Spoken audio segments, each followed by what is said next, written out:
everyone, this is Cody Lee of BlackCatBooks.org, author of I, the Dragon, Cool and Beautiful, Rabbit Hole, Lore and Frame, the upcoming Jaw of the Dragon. I spent all day working. I spent all day cleaning my house. I was working on new books, new projects, coming up with new ideas. Haven't even taken a shower yet. I've been busy all day, and I check the news.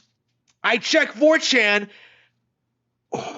Yuji Naka, the creator of Sonic the Hedgehog and everyone's favorite platformer, Balan Wonderworld, has been arrested. According to this article I'm seeing here, Tokyo District Public Prosecutor's Office arrested 57-year-old game creator Yuji Naka in context of insider trading related to new installment from popular Dragon Quest franchise.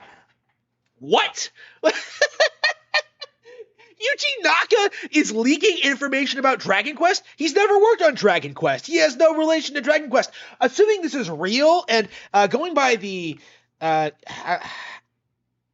sources and the fact that it seems to be real, it seems legit. Yuji Naka is in the slammer because Balan Wonderworld was just that terrible. It's like the Japanese were offended by Balan Wonderworld being released in the state it was.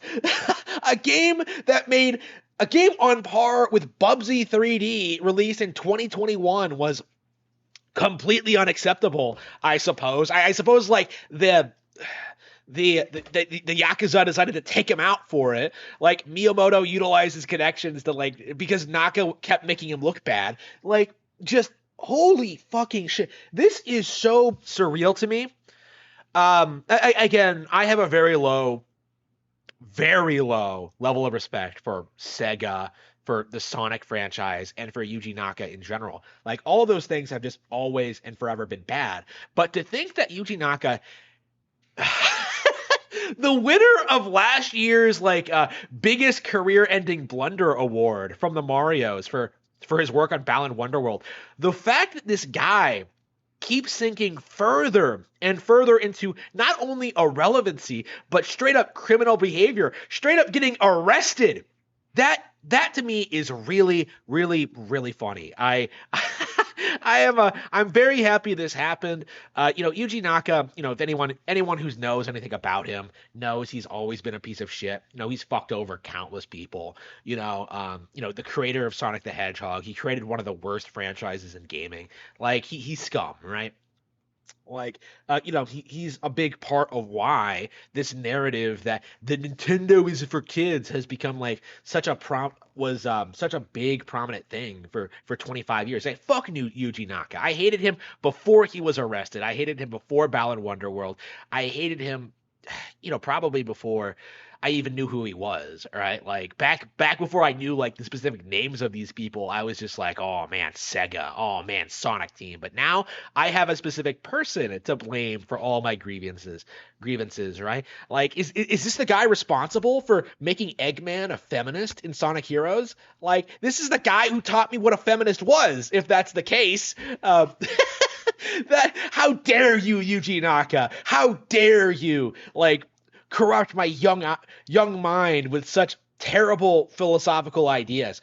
Unbelievable, disgusting, apprehensible. It is just contemptible just what this guy has done with his career and his lifestyle. It might be said that he's one of the worst figures in gaming, right? I can't think of anyone off the top of my head who's been more toxic or corrupt in the grand scheme of things. You can complain about Inafune, right? The Mighty Number 9 guy, because of how he worked on Mega Man, stole credit from the real creators, and then made the series go to shit with all the X sequels, with all the spin-offs, and just not really being able to keep the series relevant, and then leaving to make Mighty Number 9, which was a complete disaster, one of the worst Kickstarter scams ever made.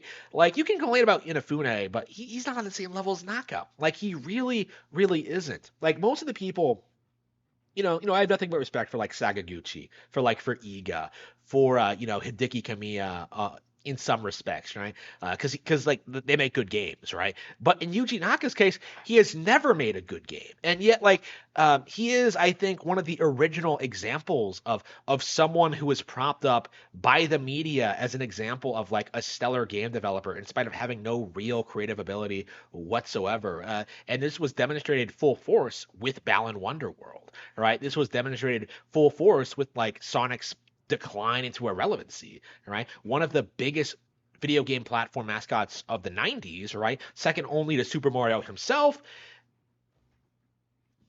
became irrelevant in really less than a decade, right? Under Naka's leadership and tutelage, right? We saw Sonic's decline into irrelevancy. We've been witnessing Sonic's decline into irrelevancy, honestly, until like the modern day. Like even now, you're still seeing like hardcore fanboys try to justify and pretend that Sonic Frontiers is in any way notable or good or interesting. It's not, like it can't compete with other open world games, and I think like most people outside of the Sonic fan community kind of agree with me on that. Like I think most people kind of see Sonic Frontiers as a joke. It's nowhere near on the same level of quality as something like Breath of the Wild or even like Skyrim. So why would I ever get excited for Sonic Frontiers, right? Like Mario Odyssey came out 5 years ago and was so much better. Like why would I even bother with Sonic Frontiers? It's just a complete joke. But anyway, yeah, this is really big, exciting news, I think. Long time coming. We're finally starting to see creators get their comeuppance for their years of arrogance, their attitude problems, their refusal to support Nintendo platforms. Like, this has been a long time coming, and it really couldn't have happened to a better person. The only thing I think that could have possibly made me happier is that maybe PlayStation announced they would stop manufacturing consoles. That's really that's really the only thing I'm looking forward to in the gaming sphere at the moment when it comes to like companies I hate getting like screwed over. That's what I want to happen next is PlayStation to go bankrupt. But until that happens, I'm gonna take my victory. I'm gonna take my victory lap. I am gonna celebrate the demise of Yuji Naka's career.